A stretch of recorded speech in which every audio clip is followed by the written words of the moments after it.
এক সময় পেঁয়াজ কাটার বয়ে কখনো নিজে হাতে ডিম ভেজে খাইতাম না। হাত কালো হয়ে যাবে বলে কখনো আলু কাটতাম না। সবজি কাটার বয়ে মা যখন রান্নাঘরে ঢুকতো তখন মায়ের আশেপাশে থাকতাম না, রান্নাঘরে ঢুকতাম না। যদি হাত পুড়ে যায় আর পোড়া হাতের দাগ নিয়ে বাজে দেখা যাবে, এই ব্যাপারটা খুব গুরুত্ব দিতাম। খাবার শেষে প্লেটটা টেবিলে রেখে উঠে যেতাম, তবুও মায়ের কোনো অভিযোগ ছিল না। আমার মাটা খুব দুঃখী, সারা জীবন কষ্ট করে গেছে, একা একা খুব কাজ করতো।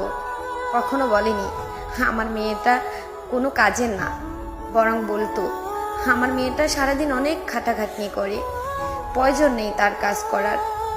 আজ যখন পেঁয়াজ কাটি, সবজি কাটি, আলু কাটি, রান্না করি, তেল ছিটিয়ে গায়ে এসে পড়ে, উফ শব্দটাও করার সময় পাই না, তখন মায়ের মুখটা চোখে ভেসে আসে আর দুই চোখে জল গড়ে পড়ে মায়ের জন্য। তখন খুব ইচ্ছে করে বলতে, আবার যদি মায়ের কাছে ফিরে যেতে পারতাম, তাকে কখনো কোনো কাজে করতে দিতাম না। আজ মায়ের কষ্টটা উপলব্ধি করি, সেও তো হয়তো তার মায়ের খুব আদরের মেয়ে ছিল।